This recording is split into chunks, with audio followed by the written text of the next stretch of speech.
भगवान परशुराम के 4 शक्तिशाली शिष्य, जिन्हें देखकर स्वयं भगवान श्री कृष्ण भी नतमस्तक हो गए। पहले नंबर पर मौजूद शिष्य तो खुद देवता का ही अवतार है। आप देख रहे हैं आपका अपना YouTube चैनल नई सोच। वीडियो में आगे बढ़ने से पहले हमारे चैनल को सब्सक्राइब अवश्य करें और साथ ही कमेंट बॉक्स में जय श्री कृष्ण अवश्य लिखें। रामायण और महाभारत ये 2 धर्म गाथाएं जिसमें भगवान विष्णु के ऐसे भयानक शक्तिशाली अवतार मौजूद है जिन्हें क्रोध दिलाने से स्वयं देवता भी कांप उठते थे, जिनकी शक्ति के समक्ष कई सारी अक्षौहिणी सेना भी धरती में समा गई थी, जिन्होंने अपने पिता के खून का बदला 64 क्षत्रिय राजवंशियों को मार कर लिया था और उनके इसी क्रोध को शांत करवाने के लिए खुद बजरंगबली ने उनसे कई महीनों तक युद्ध किया था।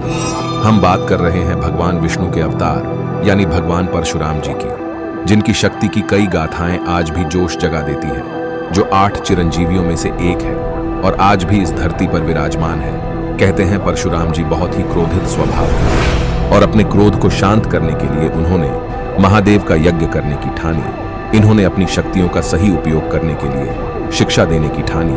तब परशुराम जी ने 3 ऐसे शिष्यों को शिक्षा दी जिनको हराने के लिए खुद भगवान श्री कृष्ण को भी छल करना पड़ा।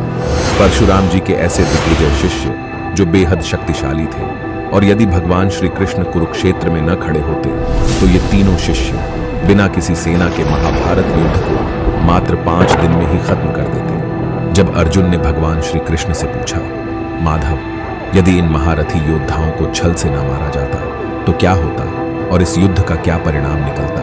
तब भगवान श्री कृष्ण कहते हैं, पार्थ, यदि इन योद्धाओं की मृत्यु छल से न होती तो इन्हें मारना असंभव था, क्योंकि इन तीनों महान योद्धाओं को पूरे अस्त्रों शस्त्रों का ज्ञान था। यमराज का पाश हो या इंद्र का वज्र, इनको कोई भी अस्त्र नहीं काट सकता था। परशुराम जी के 3 महान शिष्य थे, लेकिन एक ऐसा भी शिष्य था जो भविष्य में जन्म लेगा, जिसका इंतजार खुद 8 चिरंजीवी कर रहे हैं। यहाँ तक कि परशुराम जी भी उन्हीं का इंतजार कर रहे हैं ताकि उनको शिक्षा और दीक्षा दी जा सके। तो चलिए जानते हैं आखिर कौन है वो 4 शक्तिशाली शिष्य। पहले नंबर पर मौजूद है भीष्म पितामह देवव्रत, जो अपनी भीषण प्रतिज्ञा के कारण भीष्म नाम से विख्यात हुए, जिन्होंने जब भी युद्ध के लिए शस्त्र उठाए तो सामने वाले की रूह कांप गई। राजा शांतनु और माता गंगा के पुत्र देवव्रत, जिन्होंने आजीवन हस्तिनापुर को एक रक्षक के रूप में सहायता दी, जिन्होंने न सिर्फ कंस जैसे योद्धा को हराया अपितु खुद अपने महान गुरु परशुराम जी से भी कई महीनों तक युद्ध किया, जिसका कोई भी निष्कर्ष नहीं निकला। खुद परशुराम जी ने इन्हें असंख्य अस्त्रों शस्त्रों का ज्ञान दिया था। सिर्फ यही नहीं, कहते हैं भीष्म पितामह ने जब कुरुक्षेत्र का युद्ध लड़ा तब वे हर रोज हजारों पांडव सैनिकों का वध करते थे। खुद भीष्म पितामह की शक्ति के बारे में अर्जुन को भगवान श्री कृष्ण बताते हैं। क्या तुम्हें पता है पार्थ, जब महामहिम भीष्म ने स्वयं सूर्य देव को ललकारा था, तब अर्जुन कहते हैं, माधव, आखिर कोई कैसे सूर्य देव को ललकार सकता है जिनसे पूरा का पूरा संसार प्रकाशमय हो जाता? तब भगवान श्री कृष्ण कहते हैं, वो ऐसा कर सकते थे क्योंकि महामहिम भीष्म की शक्ति उनसे भी ज्यादा अधिक थी। सिर्फ यही नहीं, उन्हें इच्छा मृत्यु का भी वरदान प्राप्त था, और कहते हैं कि पांडवों को खुद उन्होंने ही अपनी मृत्यु का रहस्य बताया था, जिसके चलते जल्द ही पांडवों ने उन्हें बाणों की शैया पर लेटा दिया। और इस तरह महाभारत खत्म होने के उपरांत सूर्य उत्तरायण हुआ और भीष्म पितामह संसार को छोड़कर चले गए। अब बात करते हैं परशुराम जी के दूसरे शिष्य की, जो बेहद शक्तिशाली थे। वो कोई और नहीं बल्कि खुद पांडवों और कौरवों के गुरु यानी गुरु द्रोणाचार्य थे। कहते हैं गुरु द्रोणाचार्य के पास इतनी शक्ति थी कि यदि वह अपने धनुष को छोड़कर युद्ध करते तब भी वह पांडवों की आधी सेना का विध्वंस कर सकते थे। वो भी सिर्फ अपने हाथों के बलबूते पर। गुरु द्रोण भी कई सारे अस्त्रों शस्त्रों के जानकार थे। उनमें इतना बल था कि वे अकेले ही कई राज्यों को जीतने की क्षमता रखते थे। उन्हें भी गुरु परशुराम जी से कई सारे असंख्य अस्त्रों शस्त्रों की प्राप्ति हुई थी। द्रोणाचार्य ही दोनों तरफ की सेनाओं को ज्ञान देने वाले गुरु माने जाते हैं। इनके पास हर अस्त्र को चलाने का ज्ञान था, जिसमें नारायण अस्त्र, पशुपतास्त्र, ब्रह्मास्त्र भी शामिल थे। वैसे तो युद्ध में गुरु द्रोणाचार्य को सीधे तौर पर पराजित नहीं किया जा सकता था।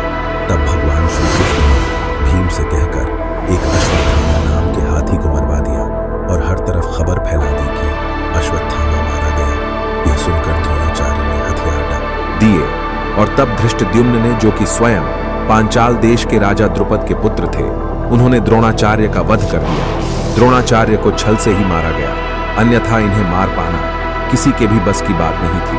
अब बात करते हैं परशुराम जी के तीसरे सबसे शक्तिशाली और सबसे प्रिय शिष्य की। वो कोई और नहीं बल्कि सूर्यपुत्र महारथी कर्ण थे। कर्ण ने भी भले ही परशुराम जी से झूठ बोलकर शिक्षा ली थी, लेकिन उन्हें परशुराम जी का सबसे प्रिय शिष्य माना जाता है। यदि वो पांडवों के पक्ष में होते तो इस युद्ध में भगवान श्री कृष्ण की कोई आवश्यकता ही नहीं थी।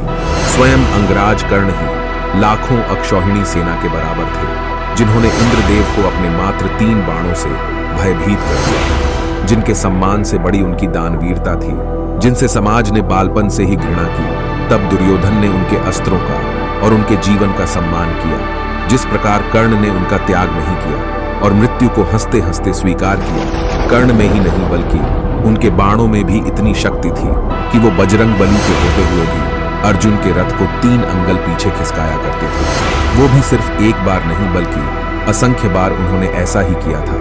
अर्जुन के रथ की ध्वजा पर स्वयं बजरंग बली विराजमान थे और जिनके साथ ही स्वयं भगवान श्री कृष्ण थे। सिर्फ यही नहीं, जिस जरासंध को मारने के लिए भीम को इतना समय लग रहा था, जिसे भीम ने खुद भगवान श्री कृष्ण की सहायता से मारा था, वो आसानी से कर्ण के हाथों मारा जाता। कर्ण ने कई बार जरासंध को परास्त भी किया था।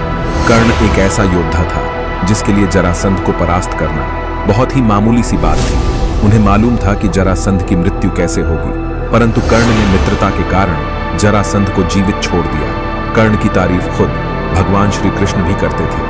वो जानते थे कि कर्ण बेहद शक्तिशाली है और उन्हें केवल और केवल छल की सहायता से ही मारा जा सकता है। कर्ण बचपन से ही सूर्यदेव के आशीर्वाद स्वरूप मिले कवच और कुंडल के साथ जन्मे थे, जिसे छल का सहारा लेकर खुद देवराज इंद्र ने निकलवा लिया। अगर युद्ध के समय वो कर्ण के साथ होते तो शायद कर्ण को हरा पाना किसी के बस की बात नहीं थी। लेकिन कहते हैं कि कर्ण की मृत्यु के पीछे एक श्राप था, जो स्वयं उनके गुरु परशुराम जी ने उन्हें दिया था।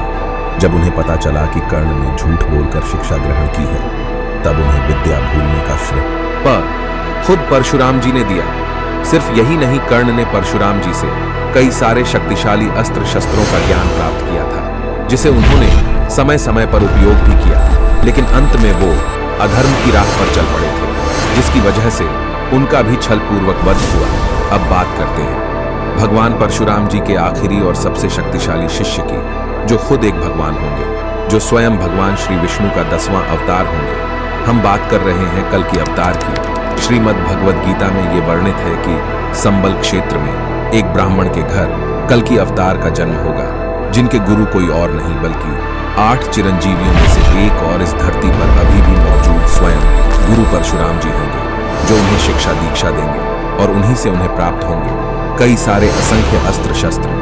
कल की अवतार के बारे में तो हम सब जानते ही हैं कि कलयुग के अंत में स्वयं कली पुरुष राक्षस को मारने के लिए ही भगवान विष्णु 10वां अवतार लेंगे, जो कि कल की अवतार होंगे और उनके गुरु स्वयं परशुराम जी होंगे। तो यही थे परशुराम जी के 4 सबसे शक्तिशाली शिष्य। इनमें से आपका सबसे पसंदीदा शिष्य कौन है? कमेंट बॉक्स में लिखकर जरूर बताइएगा। और अगर आपको वीडियो अच्छी लगी हो तो इस वीडियो को लाइक कीजिए, हमारे चैनल को सब्सक्राइब कीजिए और इस वीडियो को ज्यादा से ज्यादा शेयर कीजिए। तो दोस्तों, मिलते हैं अगली एक नई खास वीडियो में।